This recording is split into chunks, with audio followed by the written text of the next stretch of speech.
test.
Order.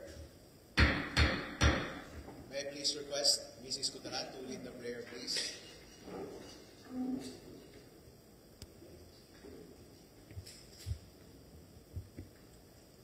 the name of the Father, Son, Holy Spirit, Amen. Almighty loving God, we thank you that we are all safe as we are together today in our session. We ask your guidance as we start our work. Help us to be just and fair in making decisions. Broaden our minds to listen to other ideas and help us communicate effectively. Help us not to decide for our own benefit but beneficial to all. Grant us wisdom, clarity, and integrity in our decisions. Help us to become considerate, honest in doing our tasks. Help us to become more patient and understanding to everyone, so that our responsibility that entrusted to us can be done correctly. Fill our hearts with honesty, unity, respect, and understanding. We all ask your blessings and guidance in Jesus' name. Amen. In the name of the Father, the Son, and Holy Spirit. Amen. May I request please Ms. Joy to conduct for the singing of the national anthem.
Magandang hapon po sa inyong lahat. Welcome po sa session ng Sangguniang Bayan ng Reyna Mercedes. Maaari lamang pong tawagin natin ang mga miyembrong in attendance ngayon. Mr. Secretary, please.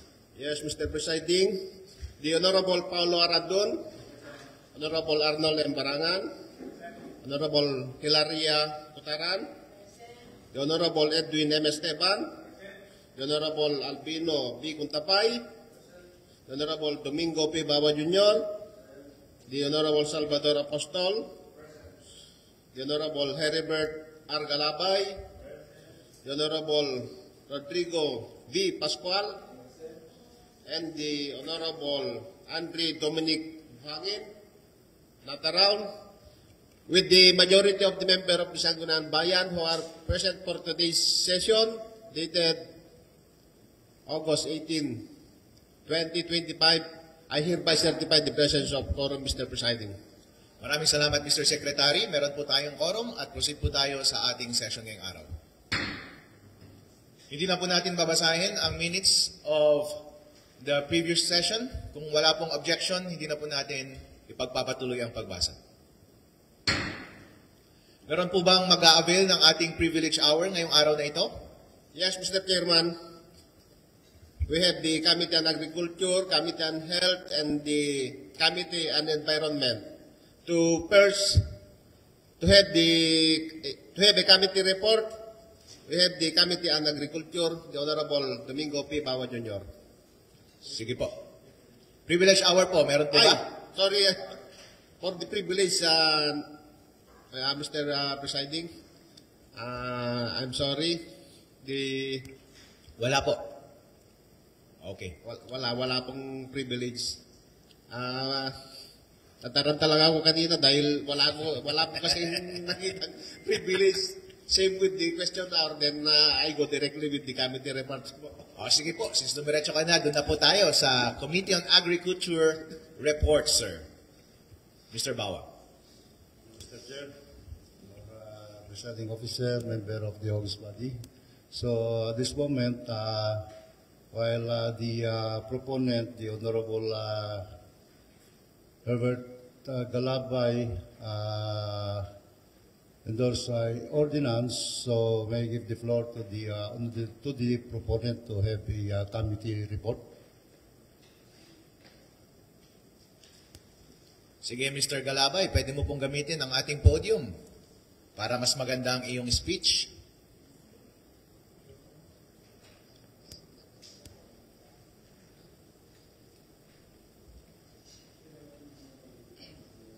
Mr. Chair, Your Honor, good afternoon.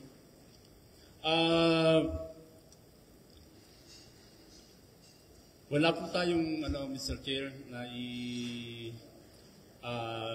handa na committee report during the committee hearing concerning the proposed ordinance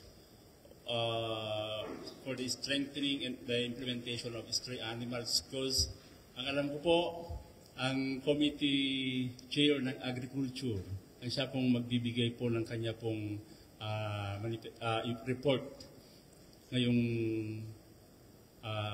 session po natin, Mr. Chair. O, sige po.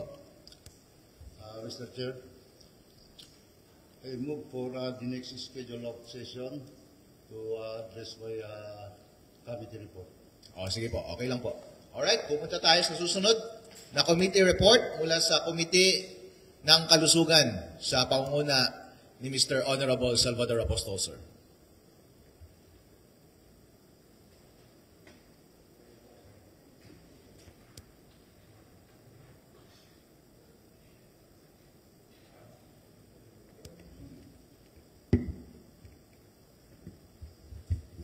Marami pong salamat and good afternoon to everyone, our dear presiding officer and members of this body.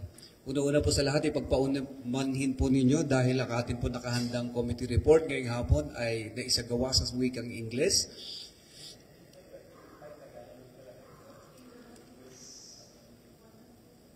Our committee report number 2 of the Committee on Health regarding the passage of an ordinance institutionalizing the 4 o'clock habit in the municipality of Reyna Mercedes as a community measure to fight dengue. The committee hearing was conducted on August 14, 2025 to deliberate on the proposed measure. And during the hearing, the Municipal Health Officer, Dr. Paul Anthony Respicio, presented the current status of dengue cases in the municipality, explaining that while the situation is not that alarming yet, there remains a need to heighten community awareness and participation in dengue prevention efforts. The other stakeholders present, including representatives from the different barangays and other organizations, expressed their full support to the implementation of the 4 o'clock habit as a preventive measure. They also emphasized that the program will help instill discipline and the collective effort in maintaining a clean and healthy environment. The Committee on Health and Sanitation hereby recommends, after deliberation and consideration of the importance of the measure, we find merit in the proposed ordinance and hereby recommend that it be approved on the third and final reading in this session. Respectfully submitted by yours truly as Chair of the Committee on Health, attested by the members Honorable Barangan and Honorable Bawa. Maraming salamat po and good afternoon. Meron po bang komento mula sa ating kinatawan sa ibinigay na report ni Mr. Salvador? Wala po. Mr. Secretary, pumunta na po tayo sa susunod na committee report. For the next, Mr. Chairman, the Committee on Environment will render his committee report. Mr. Galabay, sir.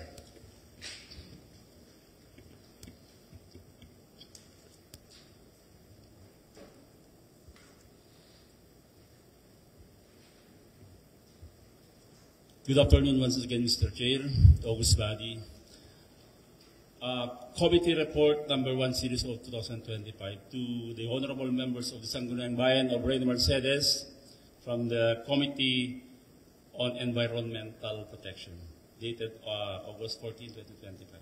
Subject, identification of an appropriate sanitary landfill location and the implementation of a municipal-wide garbage fee collection system for regular waste collection in all barangays of Reyna Mercedes, including the conduct of regular clean-up drives in preparation for the typhoon season.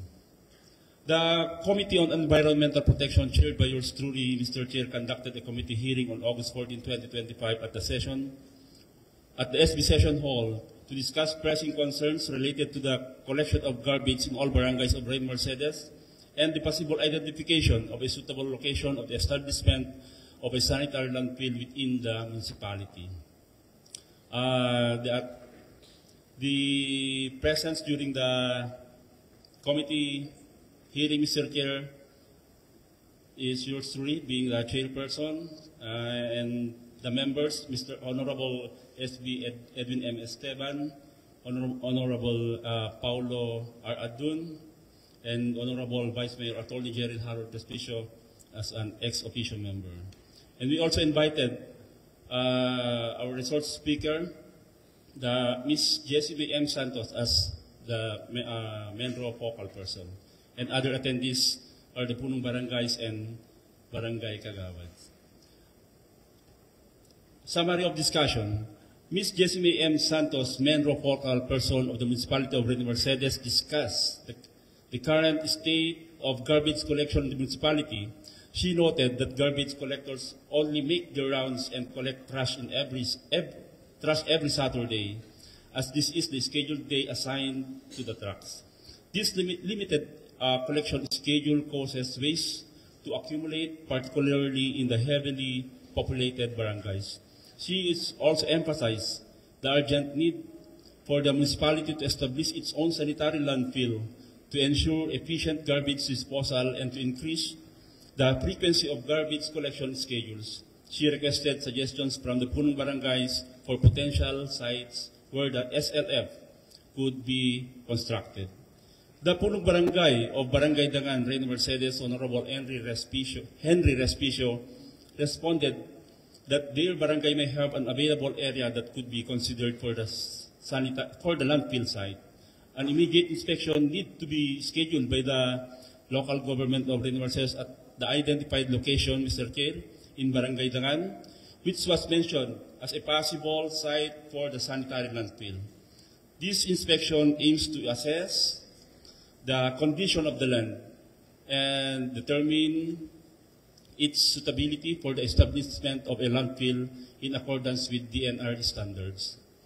We have also the recommendations, Mr. Chair.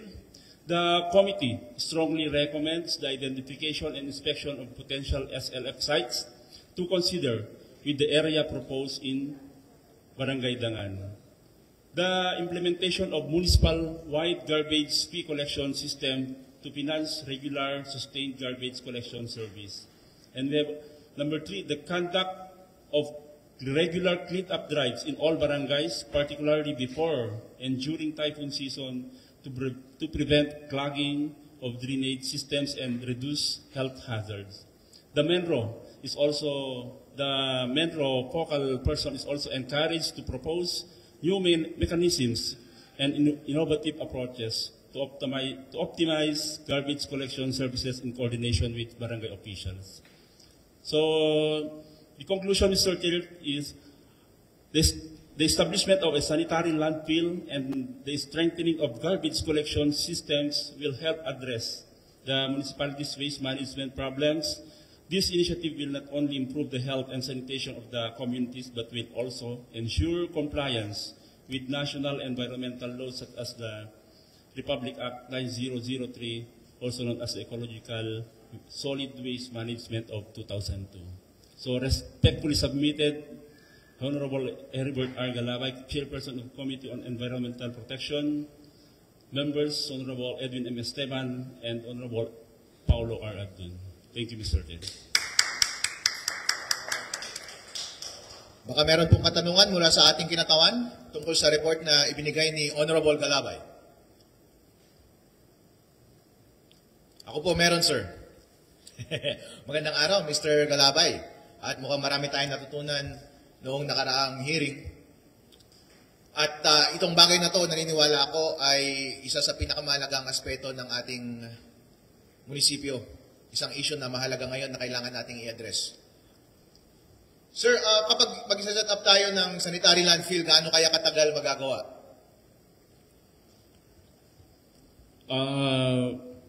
With regards to the establishment of sanitary landfill, siguro ang MENRO po, Mr. Chair, ang higit na nakakaalam kung ano po, gaano po katagal ito. Dapat ang ma-establish po muna natin dito siguro sa ating pong munisipalidad ay yung lugar kung saan posibleng paglalagyan ng sanitary landfill po. Alright, Ms. Menro Officer, baka gusto mo magsalita. May tanong lang tungkol sa report, kaliwanagan, kasi may mga recommendation dito about sa establishment ng sanitary landfill at saka bagong mechanisms and approaches sa ating garbage collection. Liwanagin lang natin yung ibang aspect. So kung tutuloy tayo sa sanitary landfill, gaano katagal yung pagpapagawa ng sanitary landfill?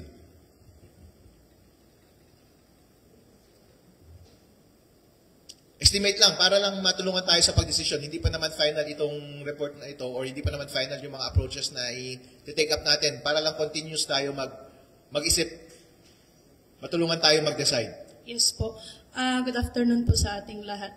Bali, ang pag-establish po kasi ng sanitary landfill, proseso po siya.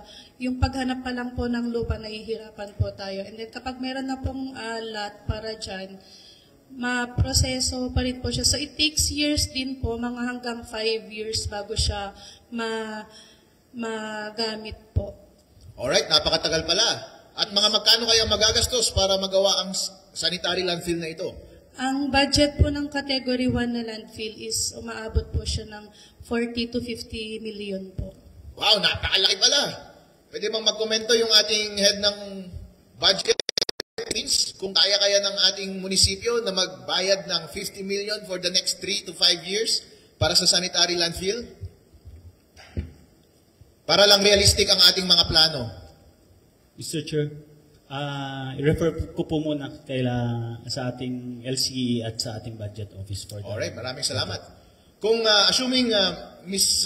Menro Head na mukhang malaki yung pera at medyo matagal yung panahon, nagmamadali ng ating mga kababayan, ano kaya mga alternative na approaches natin para lang kung saan natin itatapon yung mga tambak nating basura? Sagutin ko na lang din po yung Sige. tungkol sa Lahat ng possibilities. Yes po. Kung hindi po kasi yan kaya ng budget lang ng isang taon, so continuing project po yan, kaya magtatagal siya. And then may mga alternative naman po na pwede ring gawin like waste to energy projects po. Ganun, sir. Okay, yung waste to energy project, para siyang technology, no? Para siyang malaking incinerator pero kinakapture niya lahat ng masasamang hangin at ginagamit niyang fuel para mag-produce ng energy, electricity. So high technology to. Mga magkano kaya yung gagastusin kapag ito yung alternative na iti-take natin? Nung nakaraan pong forum, yung nakaraang forum na inattendan ko po na may nag-offer ng facility na ganyan, umaabot po siya ng 80 million po yung sa waste to energy po. Yung maliit lang po yun na waste to energy facility. Okay, malaki rin pala. At gaano kaya katagal bago mai-set up itong facility na ito kung sakasakaling ito yung route na iti-take natin? Wala po akong idea pero parang mas short po yung tagal niya kumpara po sa sanitary landfill po. Alright. So lumalabas po, meron tayong dalawang long-term na solusyon sa ating pagtambak ng ating basura. Sanitary landfill na it would require 3 to 5 years, around 50 million pesos. At isang waste to energy na may require 2 years, maybe 3 years, 4 years, and may require 80 million pesos. Good luck po sa ating executive department para i-implement yan sa mga susunod na taon. Yan po yung long-term na problem. Ms. Menro Officer, meron ba tayong solution na short-term para agad-agarang maramdaman ng ating kababayan na ma-improve ang ating garbage collection services? Ito po yung sa recommendation na pang-apat. Encourage, propose new mechanism at innovative approaches para ma-optimize ang ating garbage collection. Meron na po bang konkreto tayong hakbang para magawa yun? I think, sir, pwede po tayong mag-request siguro kung papayagan tayo ng Kawayan Sanitary Landfill na magdagdag po tayo ng additional schedule po ng collection bukod po sa Saturday. Alright. So ano yung, wow, dapat pala lambingin natin ang mga taga-Kawayan para pagbigyan tayo ng additional capacity sa ating pagtatapon ng basura sa kanilang landfill. Ano po yung pakiramdam nyo tungkol sa kanilang amenability sa ganitong proposition? Willing pa po ba sila o hindi na sila willing? Baka sabihin nilang ayaw na namin. O kaya marami pa kaming lugar. Sige, tampak pa kayo. Ano bang sabi nila? Pwede Anong naman feel mo po sa kanila? nating subukan, sir. Pero parang may nabanggit ka last time na parang ayaw na nila. Hindi po ako sigurado, sir. Hindi na positive masyado kasi parang puno na daw. Alright, maging realistic tayo para maset natin yung expectation. Kasi pinag-uusapan natin dito sa session at baka umasa yung mga kababayan natin na meron tayong agad-agaran. Kasi so far, yung sanitary landfill at saka waste to energy, yan ay solusyon na long term, 5 years. Kung baga yung effect niyan sa buhay natin, 5 years pa natin hihintayin. Hindi makakapaghintay ang ating mga kababayan.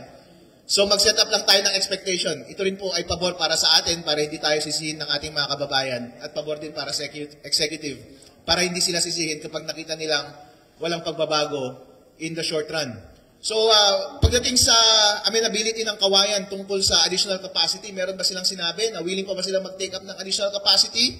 Or sa tingin mo, ayaw na nila? Hindi pa naman tayo nag-try, sir, na makiusap sa kanila. Pero yung contract po natin sa kanila is hanggang 2026 na lang po. Hanggang 2026? Yes, sir. The last time na nakipag-negotiate ka sa kanila, mahirap ba silang kausapin? Or mukhang malaki pa yung capacity na pwede nilang ibigay sa atin? Hindi. Pwede po silang pakiusapan, sir, kung sakali. Pwede po. Ikaw, sa personal experience mo sa kanilang sanitary landfill site, kaya pa ba kaya ng maraming mas malaki pang capacity to take up yung capacity ng Reyna Mercedes in the coming years? Hindi ko pa po kasi napuntahan yung landfill nila, sir. Alright. How about yung mga kapitbayan natin dito sa Isabela? Baka merong willing mag-take up ng ating basura para lang meron tayong extra capacity na pwedeng ibato sa kanila. Nakausap na ba natin sila?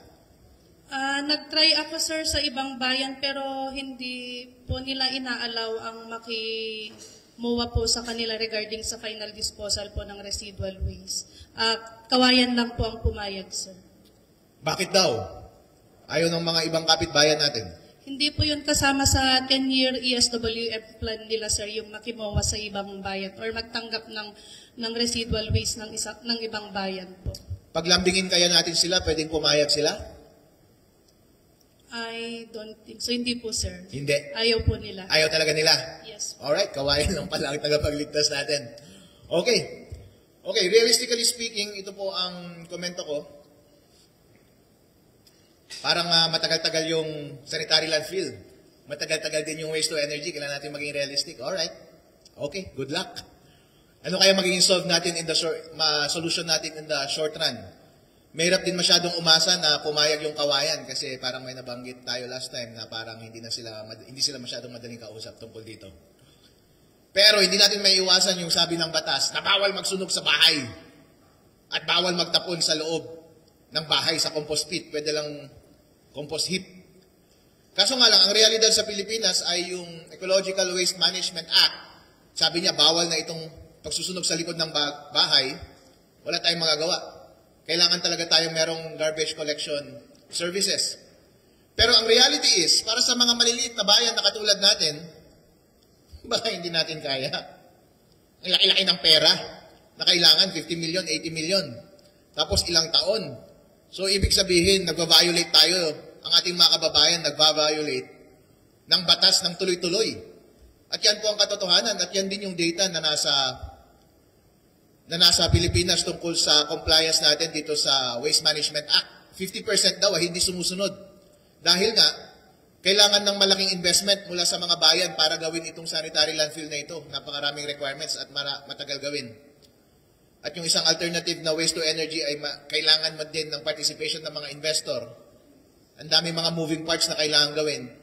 Kaya hindi siya madaling implement. Pero good luck sa ating executive, sa ating mentor officer. Sana magawa natin yan sa mga susunod na taon. Pero gusto ko pong mag-focus sa ating pwedeng magawa in the short run. Kung ano ang meron tayong, kung ano ang pwede nating magawa na ma-experience natin in the next coming months, given the resources na meron tayo ngayon.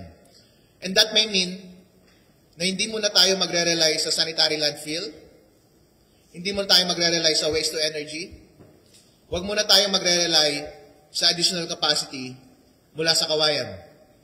So ano ang meron tayo ngayon? Ang sabi ng Ecological Waste Management Act, yung pag-collect, tulad ng nakuha nating information sa hearing nating last time, is sa barangay level, di ba? At saka meron tayong isang garbage truck, meron din tayong staff.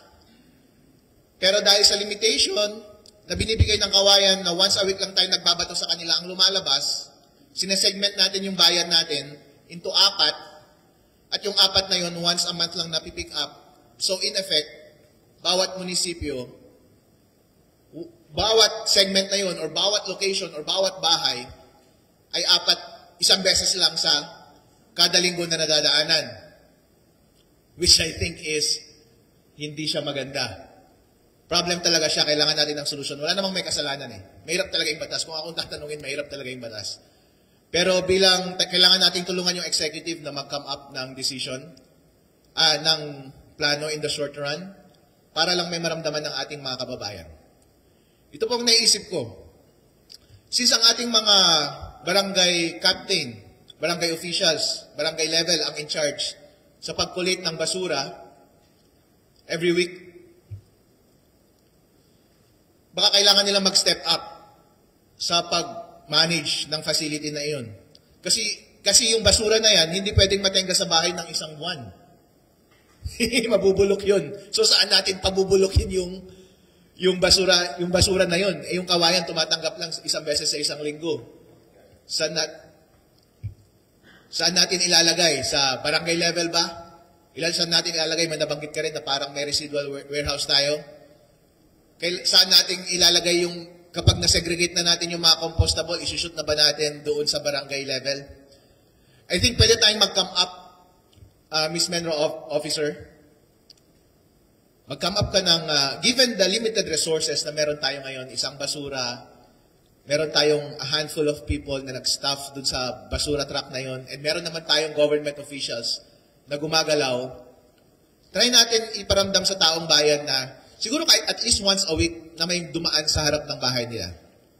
And then titignan natin kung pwede nating i-imbak sa ating residual warehouse or sa barangay.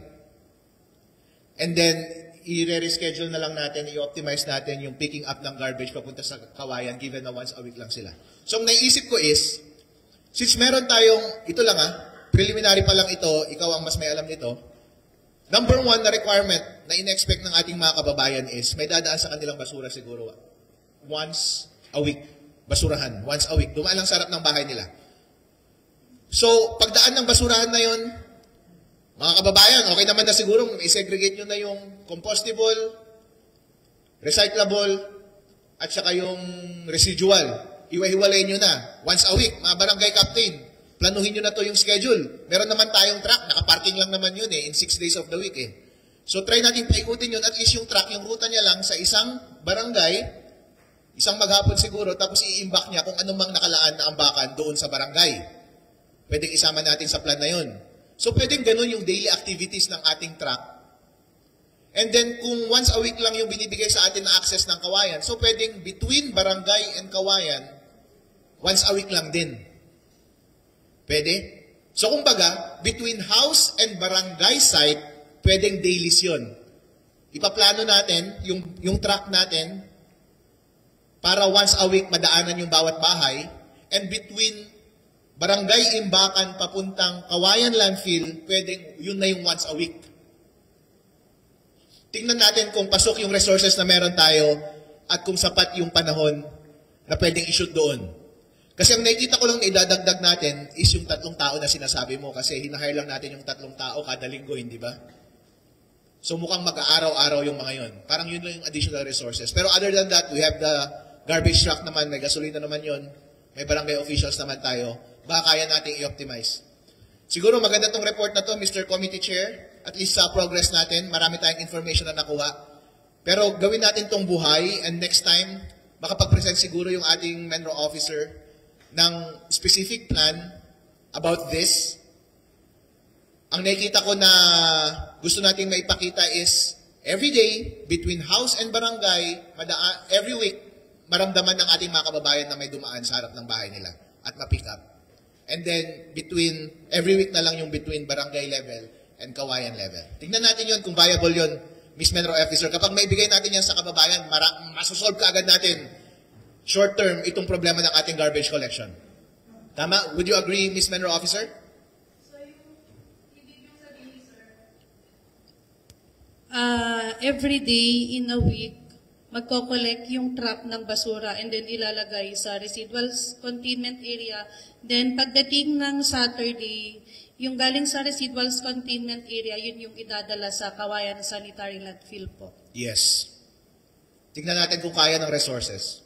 Basta at least a week, once a week, maramdaman ng bawat bahay na may dumaan na garbage truck sa harap nila. Yun yung regalo natin sa kanila. Kasi po, hindi natin maiiwasan talaga itong batas na ito, mga kababayan. Bawal talagang magsunog. Alam ko po, karamihan, halos lahat. Tayo dito sa Reyna Mercedes, guilty po si Renzel dyan. Nagtatapos sa likod ng bahay at nagsusunod sa likod ng bahay. Kung yun ang sabi ng batas, kahit hindi tayo agree, kailangan nating sundin yun. At tulungan po natin ang ating mga kababayan na ma-pick up yung basura na iyon. Sana ma-optimize natin given kung ano mang limited resources na meron tayo. Kasi kapag aasa po tayo sa landfill at saka sa waste to energy, baka hindi po dumating yun. Dahil malalaking kapangyarihan po at salapi ang kailangan natin para magawa natin yung bagay na yun at darating pa siya, maraming taon pa. Opo, tulungan po natin ang ating executive department through the Menro Officer na implement na to, mga kasama natin dito sa Konseho. Para lang ma-implement itong batas na ito at maramdaman ng ating kababayan na buhay ang ating garbage collection services at hindi natin sila pinapabayaan na nagbabiolate ng batas araw-araw at nagsusunod sa kanilang likod ng bahay. Mr. Barangan, sir. Mr. Chairman, para rin sa katulungan o tulong sa ating problema sa basura, ang konseho noong 2019 ay may naipasang ordinansa, yun yung total banning of the single use of plastic bag. So makakatulong yun kung maipatupad yun, nang sa ganun yung mga kababayan natin na pumupunta sa palengke ay mabawasan yung basura natin sa plastic. Alam ko malaking tulong para mabawasan yung ating basura dito sa ating bayan ng Reyna Mercedes. Yun lang po. Mr. Adun? Mr. Chair, napansin ko lang kasi sa abroad po. Pag nag-grocery sila, may dala-dala silang bag. Yun ang ginagamit nila, hindi na sila nagpapasupot sa store, ganun. Kaya maganda siguro pag ganun din yung i-exercise natin. Alright, ang dami nang tumutulong sa atin, Ms. Menro Officer. Sa plano na ibibigay mo sa amin, gawin mo specific yung role ng bawat household, yung role ng bawat barangay, at yung role ng bawat garbage collection. At saka given yung capacity ng binigay ng kawayan. Para alam natin yung role natin isa't isa. Para kahit limitado yung resources natin, tinatry natin yung best natin. Basta malinaw yung hakbang na tinitake natin para maayos yung ating waste management sa ating bayan. Yes, good luck. Mr. Apostol, sir. Yes, sir. Magandang hapon po sa ating lahat.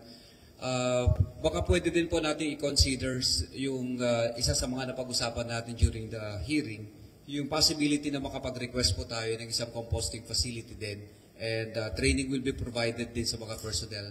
And this is for biodegradable wastes. Maaring while waiting for the identification of a sanitary landfill and yung ating waste to energy project, ay baka makatulong po ito. Medyo mas mabilis ng konti ang dating, plus the training for our Menro personnel to manage the composting facility. Yep, that's good. So middle term yan, okay po yan. Mr. Esteban, sir. Sir, with regards to the establishment of FSL, we spent almost 50 million, I think, for 5 years. So, if in the long run siguro, kasi hindi pa naman kasi tayo naniningil sa mga kwan natin, mga kababayan natin na nagtatapon ng basura. And then, I understand, correct me if I'm wrong, Ma'am Menro, the LGU is paying 150,000 a month sa pagtapon lang sa kawayan. So, napakalaki. So, yung 50 million siguro, in 6 years, kung may collection na tayo, at least nakakaipon din. In the long run siguro, makakapagpatayo din tayo yung 50 million na FSL. Opo, yun po yung panalangin nating lahat.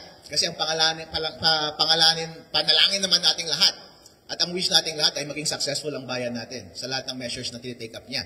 That is why we're still banking sa 5-year long-term plan na sanitary landfill and waste to energy. Good luck sa atin. Pero ang sinasabi ko lang po ngayon ay meron tayong short-term pa rin at merong middle term na sinabi ni Mr. Apostol na composting site. Pero at any rate, tingnan natin, sir, Ms. Menro, i-discuss natin dito next time yung malinaw na short-term solution, middle term, and long-term para lang may maramdaman agad ang ating mga kababayan na hindi natin sila iniiwan sa ere pagdating sa kanilang solid waste sa kanilang mga tahanan. Okay? Mr. Chairman, i-take note mo po siguro yan para sa susunod na reporting siguro or sa discussion natin ay may presenta natin itong specific plans na ito na delineated yung responsibility ng bawat sector, stakeholders ng procedure na ito. Yes, Mr. Chair, noted on that. At siguro isang epektibo din po, Mr. Chair, kung may mga lipasa na nga po tayong mga ordinansa noong mga nakarang taon, ay maglagay na po tayo ng mga public notices yung mga ordinance na ini-implement para at least mabasa, nakikita ng mga tao na meron nga po talaga tayong ordinansan ganito. Opo. Then, so, i-encourage po natin ang ating pong Menro focal person, si Ms. Santos, na sa susunod na session ng body na to ay mag-present po ng mga mekanismo para solusyonan ang yung short-term, middle-term at saka long-term plan ng ating pong local na pamahalaan. So yun lang po, Mr. Chair. Maraming salamat. Alright, maraming salamat. Punta na po tayo sa ating mga usapin ngayong araw na ito. Sa unang unfinished business, Mr. Secretary. Yes, Mr. Chairman. For the unfinished business, we have the first renaming of Malalatang Elementary School to Villador Malalatang Elementary School, referred to the Committee Chairman on Education, the Honorable Paulo Aradun. Mr. Chair, for the renaming of the Malalatang Elementary School to Villador Malalatang Elementary School, motion to defer this for the reason that may mga kulang pa po kami documents sa LSB na we need to comply po, Mr. Chair. Okay, sige po. Sa pangalawang unfinished business, Mr. Secretary. The next, an ordinance strengthening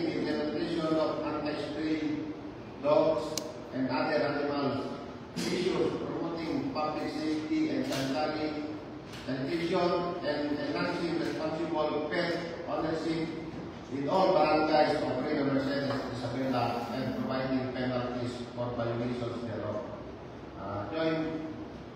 Jointly refers to the committee, or jointly refers to the Honorable Herbert Argalabay and the Honorable Domingo P. Baba Jr. and Honorable Edwin Esteban. Mr. Galaway. Yes, Mr. Dean. Gusto lang po natin magbigay ng manifestasyon tungkol sa nakaraang pagdinig ng proposed ordinance strengthening the implementation of anti-strangers and other animal issues sa ating pong komunidad. Sinabi po ng ating pong presidente ng Liga ng mga Barangay, walang iba kundi si Honorable Rodrigo Pascual, na kanila pong napag-usapan sa kanilang pong sesyon, sa kanyang mga kasamang mga punong barangays, na sinusuportahan po nila ang ordinansang ito. Ngunit ang request po nila ay kung pwede po ay yung mga ma-apprehend po nilang mga aso sa kanilang barangay ay magtatagal lamang po ng 24 oras. Ganun din po, ang ating pong Municipal Agriculture Office ay nagpahayag din po ng suporta sa ordinansa nito. So, dahil ito po ay laking tulong sa kanila, sila po ay magbibigay, magkakandak ng anti-rabies vaccination sa mga aso dito po sa ating pong municipalidad. Ganoon din po, ang PNP ng Reyna Mercedes ay nagpahayag din ng kanilang suporta na sana may ipasa itong ordinansa nito kasi ito po ay madalas na maraming nangyayari mga aksidente na na-involve itong mga stray animals na po itong mga aso. At yung mga ibang punong barangay ay nagpahayag din ng kanilang pong kahit maybe yung struggle ng implementation ng ordinansa ito. Subalit, sinabi po ng ating pong MAO na kung may pasa po ito, ay magre-request po sila sa ating Provincial Agriculture Office upang i-train itong mga barangay officials, mga tanods, kung paano po mag-apprehend ng mga stray dogs ito po sa ating municipalidad. Ganun din, ang sa pang-concern ng ating mga punong barangay ay tungkol po sa budget.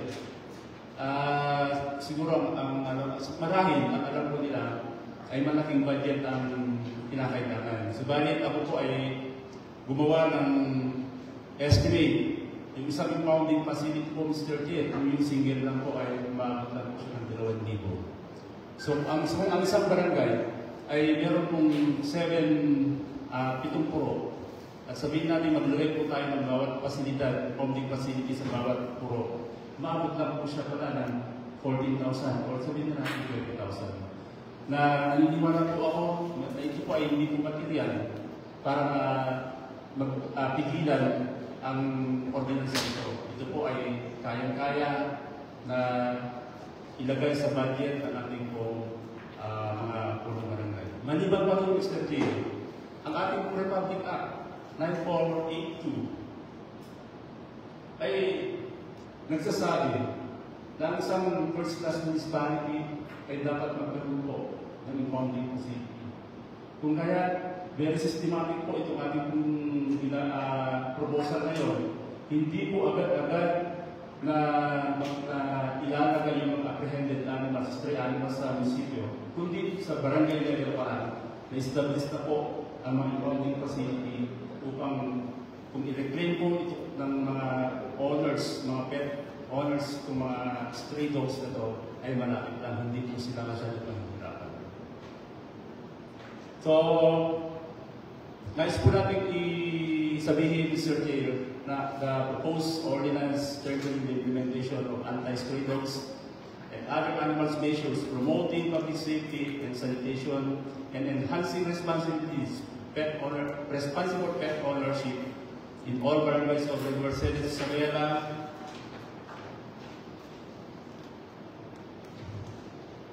and providing penalties for violation thereof is anchored to RA 9482, the Anti-Rabies Act of 2007, and Republic Act 10631, also known as the Animal Welfare or as amended. So, yun lang po, Mr. Chair. Maraming salamat. Maraming salamat, Mr. Galabay. Meron bang parating na draft ordinance ito, sir? Itutuloy mo pa ba yung draft ordinance? O hinihintay na lang natin sa budgeting yung paglalaan ng salapi para sa ating impounding facility? Meron po tayong nakahandang draft ordinance, Mr. Chair. And at this juncture, Mr. Chair, I move for the second reading of this proposed ordinance to open for debates and amendments for the refinement of this ordinance, Mr. Chair. Alright. Maraming salamat, Mr. Galabay. This is a great job kung sabi ni Mr. Galabay. Ito ay nakaakto sa pambansang batas tungkol sa stray dogs, stray animals, and Anti-Rabies Act. Kung maalala po natin sa discussion natin last time, nandun na po yung provision ng batas na dapat i-register yung ating mga pets. Dapat vaccinated. Kapag ang pet mo ay nakalabas sa bahay ng walang leash, penalized yun. Kapag nakakagat, ikaw dapat ang sumagot. Kapag tumanggi ka na i-cover yung gastusin ng kinagat, ikaw pa rin ang sasagot. Kaya pagkakaintindihan natin yung nakaraan ng hearing yung ating mga barangay captain, mga barangay officials, barangay kagawad, barangay tanod. Active na po ang batas. Kung gusto niyo pong ipatupad, dapat nyo po talaga ipatupad. Wala na pong dahilan para hindi natin ipatupad ang batas. Na kapag merong gumagalang aso, ay i-complain natin yung aso na yun sa police, i-report natin, at sa police naman i-forward natin yun sa prosecutor para ma-prosecute yung mga tao na hindi sumusunod sa batas. Mga kababayan, ito po ang batas. Dapat po, anti-rabies ninyo ang inyong aso. At hindi dapat nakakawala sa bahay nang walang tali ang inyong aso. At kapag nakakagat po yan, dapat po kayo ang sumagot ng medical na pangailangan ng nakagat. Kapag hindi po, pwede po kayong kasuhan. At pwede na po ipatupad yan ng ating mga barangay official, mga pulis. At pwede po kayo mag-prosecute sa ating korte. Maraming salamat, Mr. Galabay. Sa susunod na bagay, Mr. Secretary.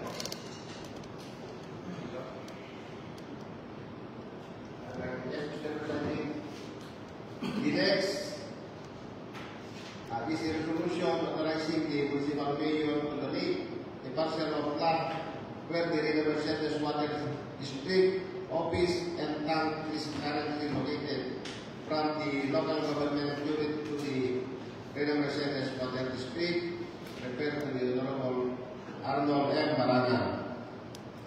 Mr. Barana. Mr. Chairman, ito po ay napag-usapan ng nakaraang sesyon, August 4, at ito po ay it was archived. Dahil antayin na lang po muna natin ang gagawin ng River Mercedes Water District sa pagre-relocate dun sa i-donate na lupa. Kung sa ganon, kung tapos na nila, yung pass to our local chief executive para sa kanyang legal donation. And then saka natin ipapasa dito sa Consejo, Mr. Chair. Maraming salamat, sir. Okay, archive na ito, Mr. Secretary. Yes, Mr. Chairman, I put it into archive.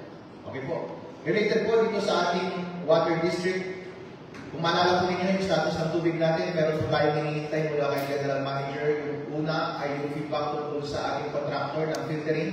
At yung pangalawa ay yung pagpapahintulot ng ating mayor na gamitin ang bahagi ng lupa dito sa ating munisipyo para testingin kung malinis yung tubig. Mukhang hindi na po natin makontak yung contractor na yun ng filtering system. Kaya ang reality po niyan ay hindi na rin ako masyadong umaasa. Kaya humingi ako ng pabor kay General Manager na magbigay siya ng idagdag niya sa report na ibigay niya sa atin na kung ano yung status ng filtering station, ano pa ang kulang at para magawa natin ng hakbang. Kaya ang bola po sa filtering station, General Manager, ay nasa iyo. Hinintay po namin yung report po dyan. At kailangan na may pag-coordinate kay Mayor para magkaroon siya ng access doon sa Bliss Talungan. At yung isang bagay po, tungkol dito sa nabanggit ni General Manager last time, na humingi siya ng pahintulot kay Mayor na testingin natin yung tubig dito sa munisipyo, bagong munisipyo, para gawing bagong pumping station. Nasabihan niya na po si Mayor. At tayo po ay umaasa na bibigyan ng agarang panahon at atensyon ni Mayor yung bagay na po magkakaroon ng mabilis na hakbang para po maumpisahan na natin ang ating testing ng tubig at maumpisahan na rin natin makapag-anak na tayo ng pera para sa gastusin na yan. So Mayor, we love you! Alright, let's do that. I love it! Ang sarap-sarap po magtrabaho ito kapag marami po tayong ipapakitang nagagawa para sa ating mga kababayan. Sa susunod na bagay, Mr. Secretary. Next, equally, ang sanitation and environmental concern at the certain figure around the boundary of Barangay Turo and Almaco Grande. The proponent is the Honorable Arnold M. Marana. Sir. Meron na pong regarding this inquiry sa sanitation sa pigil sa boundary ng Almaco Grande at Turo. Meron na pong naipasa ang Barangay Tulod regarding po dito sa inquiry na to. And inaantay na lang po natin ang Barangay ng Almaco Grande. Ang nakalagay po sa sulat 10 days, sana natapos sana ng 15. August 15. Ngayon is August 18 na. And meron na po bang kasagutan ang Barangay ng Almaco Grande? As of now, Mr. Chairman, wala pa daw sagot ang Almaco Grande. Ang nagsumiti lang po ng kanyang pag-inquiry regarding this matter ay ang Barangay Tulod, Mr. Chairman. Mr. Committee Chair, handa na po ba tayo mag-hearing tungkol dito this week? Yes, if meron na pong report ang Almaco Grande, pwede na po natin gawin ang committee hearing sa August 20. Nang sa ganun, mabigyan ng solusyon itong inquiry na ito, Mr. Chairman. Yay! O sige po, tuloy na natin yan. Kahit wala pa siguro yung Almaco Grande, si Kapitan Respicio para magpaliwanag na lang siya kung bakit hindi pa siya nagpasa ng report. Pero more or less, yung report siguro ng Kapitan ng Turod ay same din yung experience. Magkakasing laki lang naman dito yung butas natin ng mga taga-Turod at hindi na Mercedes. Pareho lang sila ng experience. Thank you, Mr. Arthur. Mr. Bawasar. So, dahil nasabi na masarap mag-servisyo, pagka yung lahat ng mga tao papaimbitan o bibigyan ng sulat ay magkumpay sana. Pero bibigyan ng community level ng sulat yung 20 barangay but only one kapitan nag-response. May dumating na po na pag-imbestiga. Pero ang masakla, hindi napasok yung pigil dahil hindi na lokasyon ng Barangay Tulod. So while SB Barangan na-address na magkakaroon ng committee hearing, sana hopefully yung barangay Napag-Grande sana magkumpay naman. Para maksala na matagal na problema ito. Hindi kami si Chairman ng Agriculture, matagal na kung issue ito, kung sitwasyon ito. So, kakailangan kung sino yung mga resource person talaga na kakailanganin dito sa pagpapatawag. Para tayong kinakatakutan, para gusto natin lahat ng tama. Okay, sige po. I like the energy, sir. Okay, sige po. Hindi po kailangan maging perfect. Kapitan na Almaco Grande, hindi kailangan na maging perfect yung information na pag-aaral natin kung ano lang po ang best efforts ninyo, yun na lang po ang ilagay ninyo sa report. Dahil ang totoo po niyan, hindi naman tayo basta-basta makakapasok sa facility kung ayaw tayo papasukin. Kailangan ng due process din. At kailangan ng court order din. On an invitation basis lang, pakiusap basis. Kung pinagbigyan po kayo, okay po yun. Kung hindi po kayo pinagbigyan, yun po ang ilagay ninyo sa report. Mr. Bala. Muli, tayo gumagawa lang ng nakarapat dapat para sa publiko. Hindi lang tayo nandito para panigan ng mali. Ang ginagawa lang ng konseyo na ito ay pumapayag na itama lang yung tamang gawain ng isa na nandito sa kusina. Alright. Mr. Bao.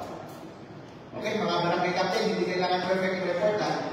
Kasi kahit yung report lang po na lumabas na yun, ay yung experience ng mga tao. Okay na po yun. Dahil yung kapangyarihan din ng konselo na ito ay limitado rin. Pero may kapangyarihan tayo pagdating sa zoning, pagka sinaseguro ng permit o hearing, mga iba't ibang bagay, malalaman natin lahat yan pagdating sa hearing. At any rate, hindi po natin kailangan may perfect para mag-conduct ng hearing, basta marinig po ang panic, kung gusto nilang involuntaryo yung panic, ang iniiwasan po natin ay yung sobrang stressful na proseso.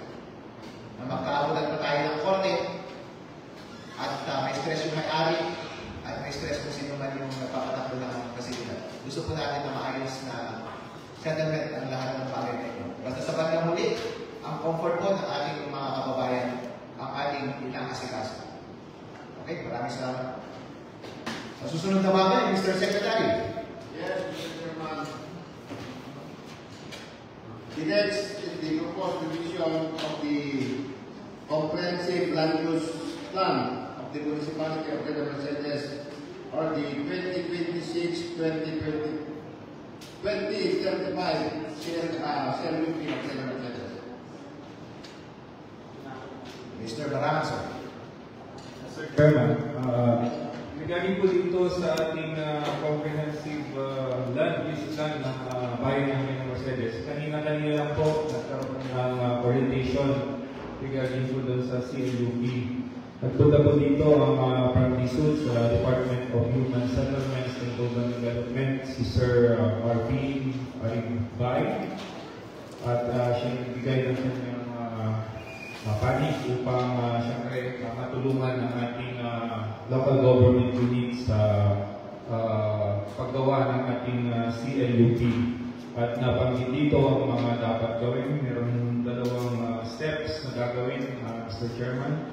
At siyempre kasama natin ang ating local chief executive, ang ating MPDC, ang ating zoning department, ang ating iba't ibang departamento dito sa ating bayan. Sa ganun, magawa natin maayos ang CLUP. Alam ko marami na gagawa or maraming gagawin para magawa ito. Sabi nga yung mayor kanina, at kahit 20 to 50 years na plano dito sa ating bayan ng Nueva Mercedes. So, umaasa ako na sa mga departamento na makakatulong at gagawa sa ating CLUP ay magagawa natin ng mas maayos, mas mabilis sana sa ating bayan po ng Nueva Mercedes, Mr. Chairman.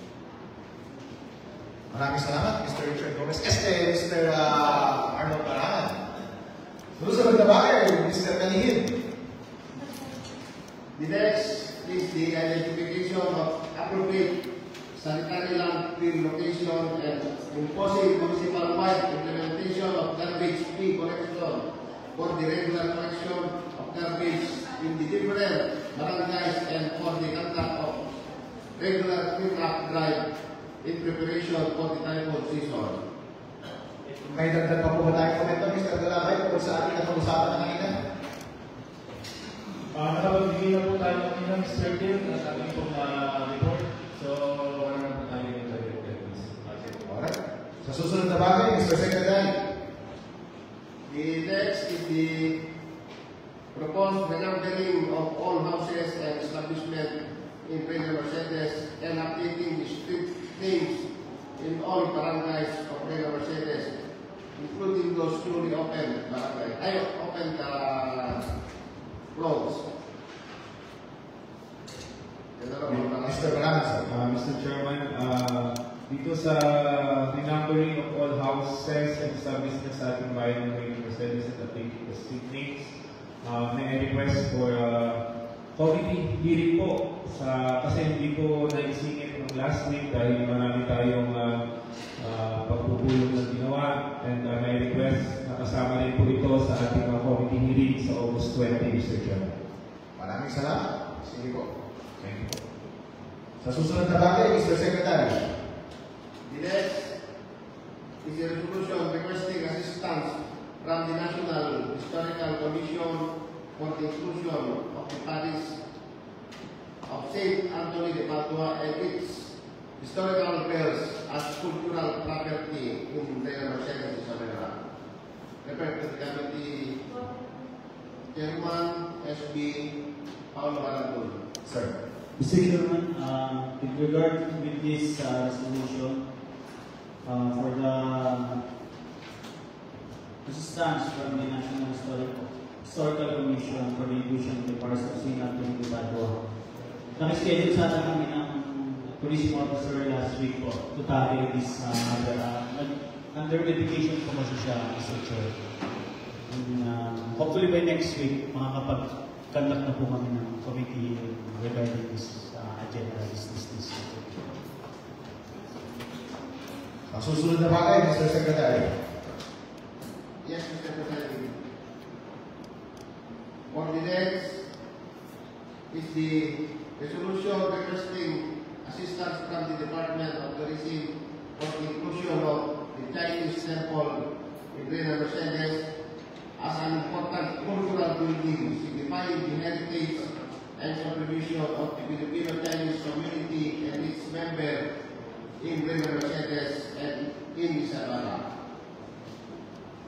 Mr. Chairman, regarding this resolution, the same reason with the Paris of St. Anthony, by next week po, we will tackle and we will conduct with committee hearing with our tourism officers. Okay. Thank you. Last unfinished business, Mr. Secretary. For the next, Mr. President, proposed resolution authorizing the local court sitting in Reina Mercedes, sponsored by the Honorable Paulo Arato, but the Honorable SP Member Salvador Apostol III, pumunta sa NCTC, kasi wala po si SP Paulo doon. Siguro sa nalang tuliwan mo.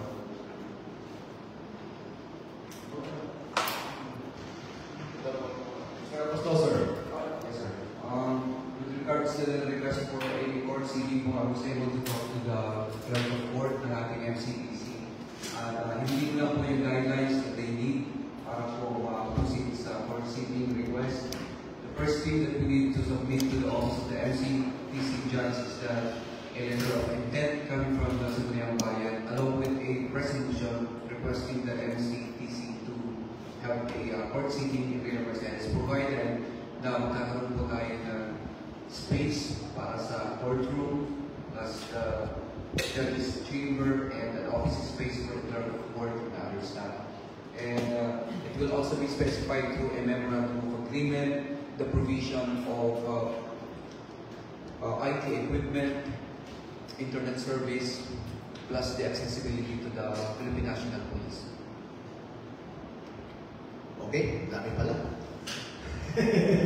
Kailangan ba lang hinig boss? I don't think kailangan natin, sir. I will refer this back to the committee chair in charge. I will just hand flip over lahat ng mga requirements at guidelines na hinihingi nakakailangan for the procedures po. And yes po. And last week, akala ko the Honorable Judge Dalpi was able to visit the office of the Sangguniang Bayan. Unfortunately, we were at the municipio on wheels sa Pangogrante, so we were not able to meet him in person because nakita ko po how interested they are po sa ating gagawing request sa kanila. Okay. Thank you, Honorable Secretary. Copy that, Mr. Chairman. Alright, let's do that.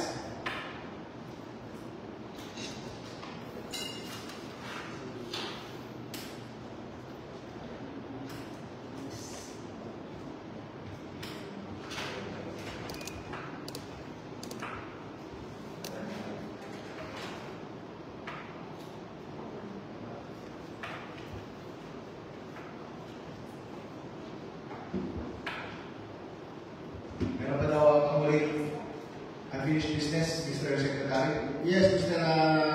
President, for the inclusion, not as number 11, kasi wala po dyan sa is regarding the inquiry into the benefits of senior citizens in the municipality of Reina Mercedes.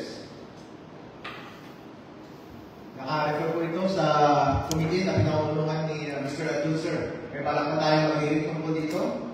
Ay, Mr. Sino pala yung naka-insert dito? Mr. Apostol pala. During the past sessions, Mr. Chair, I was able to handle social services issues in the absence of the chairman of the Committee on Social Services. But now that he's back, I will hand him over the committee chairmanship. Sino po yun? Honorable Adun. Mr. Adun, sir, mag-hearing naman tayo dito para lang naman natin ang ating mga kababayan tungkol sa benepisyo ng mga senior citizen. Thank you, Mr. Chairman. Nagpapasalamat po ako sa aking Committee Chair on Social Services. Ang laging nandyan, si S.B. Tony. Maybe we will archive this po muna. Anahan ko po muna, Mr. Chair. Pag-aralan po muna.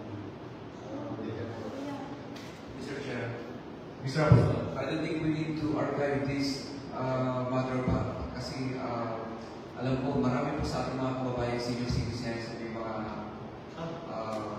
as a senior citizen, Senior citizen. alam ko naghihintay ng kaliwanagan tungkol sa kanilang mga dapat matanggap na mga benepisyo with regards to the social pension, among other ayuda na maaari po nilang matanggap. So para magkaroon ng kaliwanagan, okay lang, marapat lang na magkaroon ng kabayan ng pagpigil.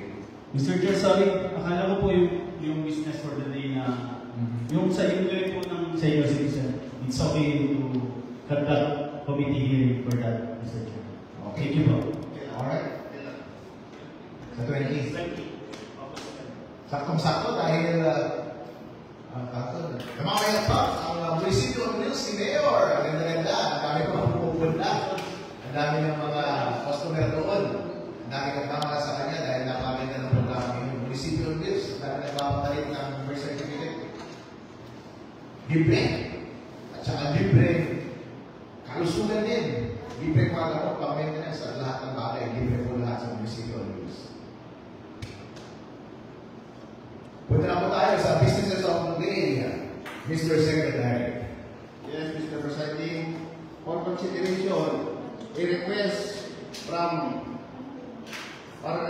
reclassification of parcel of land registered in the name of Great Apron Homes Solutions Incorporated, located at Barangay Nasmacto Grande, General Isabela, be reclassified to commercial from its present status of classification being agriculture.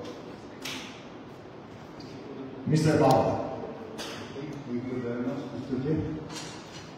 I think this issue, alam natin na ang may-ari ng lupa at pigiri ay si Boying Santos. Ang nagpapakapag ngayon para ma-classify itong person of land is in the name of Apron Home Solution. Ito po yung nag-rental, ano lang po dun sa pigiri na pagmamayari ni Mr. Santos.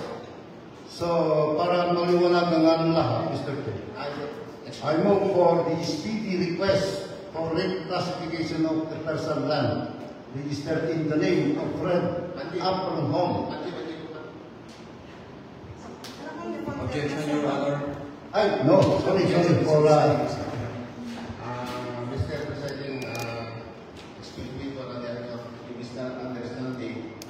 So, tinawag ko na yung pansin ni staff natin na kunin yung application ng yung applicant kasi natin is City Hardware. Yan po yung So, Mr. Chair, I withdraw my motion.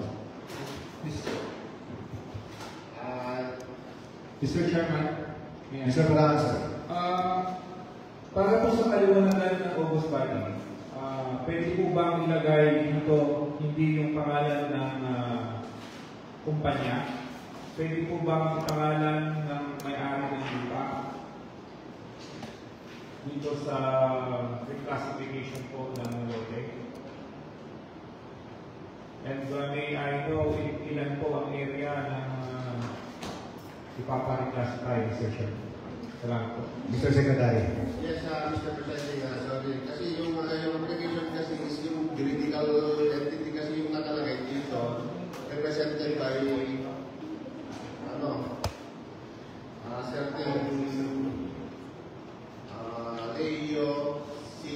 bali. So ito po yung ano. So yung applicant po is yung red apron. So ito po, again, meron naman ng copy sa ano, na binigay sa inyo, itong application for reclassification. At ano, for the next session, or maybe, kung meron tayong na-encounter na ganito, i-try kung mas na clearer yung presentation para hindi tayo mami-mislead sa mga sponsor. Again, the office of the secretary or the staff is sorry for the misunderstanding. Pero na-identify na po ba natin yung lupa? Saan lupa po ito, sir? Ito po yung kay Rolex, dito sa Combinay. Sa Combinay? Hindi yung Bigiri.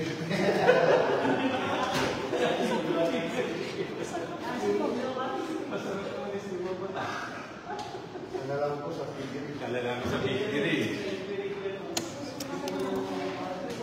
Sige po, refer na lang po natin ito sa tamang committee para magbigay siya kung gusto niyang gumawa ng public hearing, marinig ang panig ng bawat isa, at makapagbigay rin sila ng report para sa paliwanagan ng kinatawan na ito para naman tayo mag-decide kung i-reclassify ba natin ang lupain na ito mula agricultural at commercial para pagawa ng isang warehouse.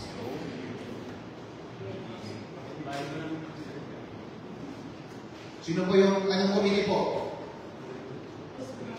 I think it's under the Committee on Community Development, Mr. Chair. Chaired by the Honorable Apple Pangalan. Alright. This matter is referred to the said committee.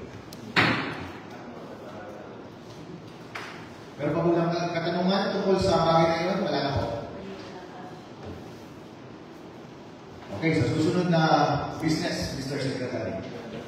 Yung susunod, alam pagbasan natin isang resolution titled Resolution respectfully requesting the Secretary of Department of Interior and Local Government, John B. Remulla, to donate 1 unit of fire truck for the Bureau of Fire Protection, Reina Mercedes, Isabela. Alright, Mr. Esteban. Thank you, Mr. Chair. It has been observed that interconnected bypass roads from our adjacent municipalities were possible entrance and exit of criminal elements. This might affect police efficiency on police visibility patrol. And for the protection of lives and properties in our municipality, and to deal with, may I move Mr. Chair to pass a resolution respectfully requesting the Secretary of Department of Interior and Local Government, DILG, John B. Remulla, to donate 1 unit of fire truck for the Bureau of Fire Protection. I should say, police patrol car. Police patrol car of Reina Mercedes. Sorry, papalitan yung fire truck sa kayo patrol car. Kasi Mr. Ben, So gusto mo po bang ngayon na ipasa mismo ang resolution na ito na tanggapin ang fire truck at patrol, sir? yes sir. Ngayon na po? Yes sir. Alright. I-assume ko po na meron lang kopya ang bawat membro ng kinatawan na ito tungkol sa nasabing resolution na ito. At kung wala pong mag-object, ay tatawag ko na po para pagbutuhan natin na ipasa ang resolution para tanggapin ang isang fire truck at isang patrol car mula sa DILG Secretary John B. Remulla. Mr. Secretary?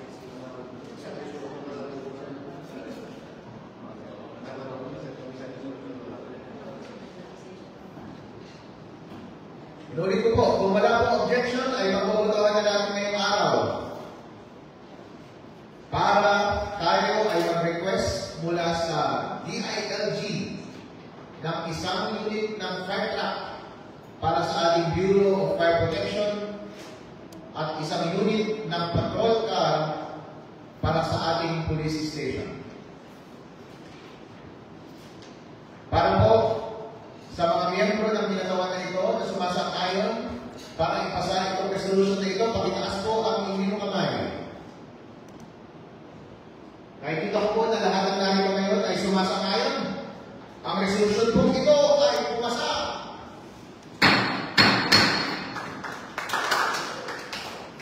Congratulations po ay sa ating mayor at nakakuha siya ng bagong fire truck, at isang patrol car mula sa DILG. Great job, Mayor Maria Lourdes Respicio Saguban at Mr. Esteban, sir. Good job, sir. At good job kay Mr. John B. Remulla para siyang action staff. Parang pang-senator to sa susunod na eleksyon. Ang balik ay Secretary John B. Remulla. At meron pa po isang business of the day kanina, hindi na po ako bababa. I-describe ko na lang po. I-refer na lang po natin sa committee dahil lumapit po sa akin ang kapitan ng naman dahil may boundary dispute sila ng Napaco-Pequeño. Ang sabi po niya sa akin ay wala naman silang dispute dito, pero kailangan niya ang tulong natin para magpasa ng ordinansa para lang madilingi yung boundary na yun. Mahalaga po yun para yung pagbibigay ng naman po sila ng dispute doon. So mag-public hearing lang po tayo this week tungkol doon para lang marinig ang panig ng dalawang kapitan at mga residente ng Napaco-Pequeño at ng Daman. At kapag hindi naman sila nag-aaway, ay magpirmahan lang sila ng kasunduan at i-approve na lang po ng panig nito. At kapag yun po ang nangyari ay magkaroon na po tayo ng draft ordinance sa Monday para na ipasa na po natin agad-agad dito sa ating council. Kaninong committee po natin pwede i-forward ang bagay na ito? Boundary disputes.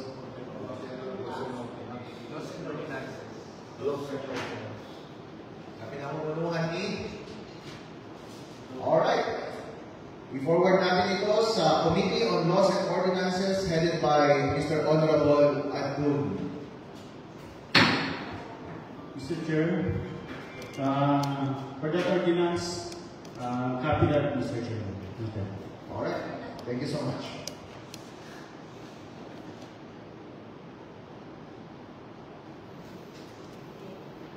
Para sa susunod na bagay, Mr. Secretary.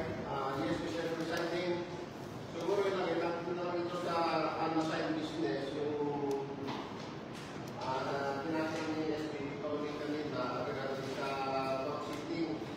Kasi nakailangan sila lang yung solusyon na solusyon ng intent. Siguro pwede yung solusyon na ngayon yan, no? Hindi, Paula sa ito.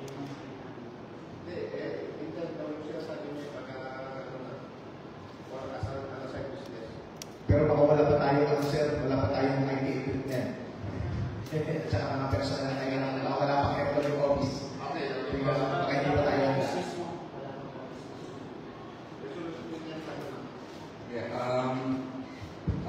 Meron po kasi identified isang ideal na room sa ating lumang munisipyo, yung dati po nating Sangguniang Bayan Session Hall, na ideal para sa isang courtroom, judges, chamber, at saka opisina para sa clerk of court.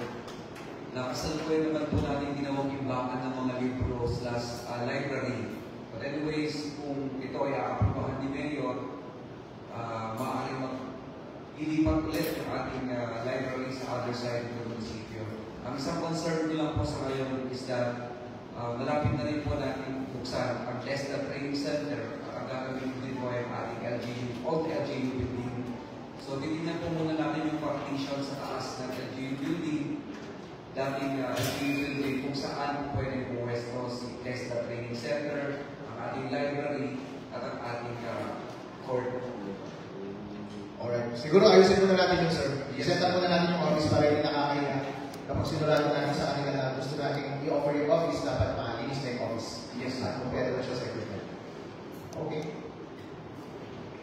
So, susunod na bagay, Mr. Secretary, I think meron tayo for reading. Yes, Mr. President, nandito na tayo sa Section B, proposed ordinance for the second reading. Ang ordinance institutionalizing the 4 o'clock habit as a daily dengue prevention and control activity in the municipality of Red Mercedes. The proponent is Honorable Salvador Villacosco.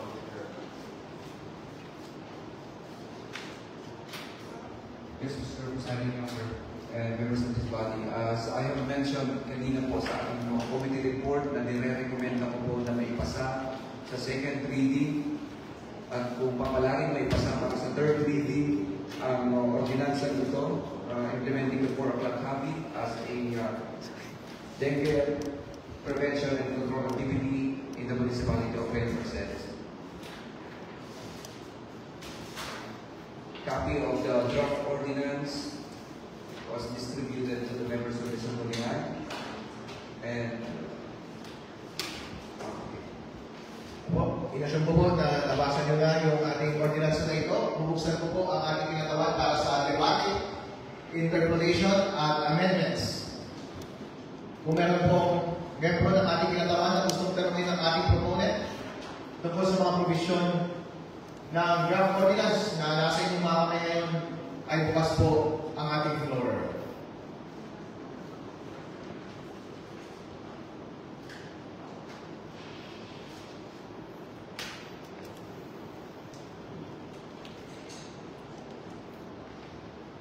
Meron po ba kayo gustong amendment?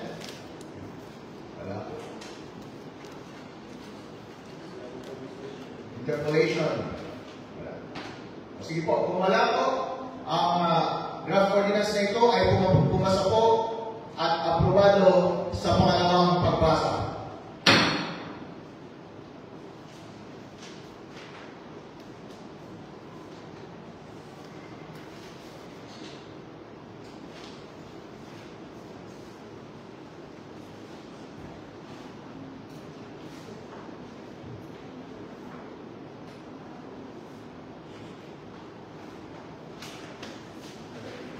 Sa susunod na bagay, Mr. Kalihim.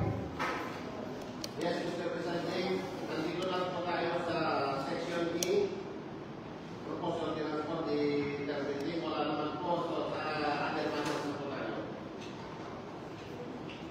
Sige po. For the other matters, the review of the proposed budget of the Vice Mayor and the SB Office for calendar year, fiscal year 2026 for submission to the Executive Department for inclusion in the 2026 annual budget of the Representative. And the staff has already distributed the copies of the proposed budget for 2026. Yung ano natin from 20,773 to 24,610,507.73. Yung pangalaman po. Mr. Adun? Mr. Chairman, last Monday, napag-usapan po ng karamihan, pero hindi po lahat ng member ng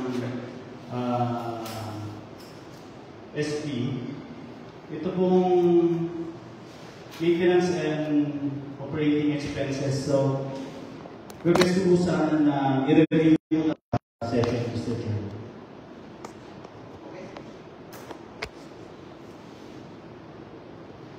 Tapos ipasa na po natin sa ating Executive Department dahil hinihingi na po sa atin. Thank you po, Mr. Chairman. O para sa ating mga kababayan, meron pong nagre-request po kasi ang ating Executive Department na magbigay ang Sangguniang Bayan kasama na po ang Office ng Vice Mayor na ibigay sa kanila yung ating proposed budget. Dahil ang responsibilidad po ng gawa ng budget ay nasa ating Executive at ang trabaho po ng Council ay i-approve itong budget na ito. Para lang po silang context sa kanilang paggawa ng budget, kami po ay nagbibigay ng input at ito po yung input na ginagawa namin. Pagkatapos po natin ito ma-finalize ngayong araw na ito, Mr. Abdul, i-publish ko na lang siguro ito sa online para mag-comment yung ating mga kababayan kung meron silang katanungan bakit ganito yung halaga. And sagutin natin sa susunod na mga pagkakataon or kahit sa deliberation na mismo ng overall budget para sabay-sabay na po yung inquiry ng ating mga kababayan kung meron silang nakitang unreasonable. Pero kung ano po ang salitang mga kababayan, lahat po ito ay napag-usapan namin last time at reasonable naman po para sa akin. Dahil karamihan po dito ay sweldo namin at hindi po namin maiiwasan. Parte po yan ng batas at yung mga maintenance and other operating expenses ay justify naman ng mga gastusin namin dahil lumaki po ang aktibidad, mas lumaki po ang aktibidad ng counseling nito kumpara ng mga naunang taon at nagkaroon din ng konting dagdag sa capital outlay dahil sa karagdagang aktibidad ng council na ito ay kailangan namin pumili ng bagong mga computer equipment. Yun lang po. Kaya maliit lang naman po ang pagkakaiba mula noong nakaraang taon. At anyway, ipapublish po ang aming input na ito at magkakaroon po ng final opportunity ang ating mga kababayan na makita ang overall budget pagdating ng deliberation natin ng budget ng ating munisipyo para sa 2026. Meron pa po ba tayong pag-uusapan mga kasama dito sa Kinatawan? Meron pa po ba bagay, Mr. Secretary? Wala na po, Mr. Chairman. Kung wala na po at kung walang objection, ang session na ito ay adjourned na po. Great job everyone and see you next time.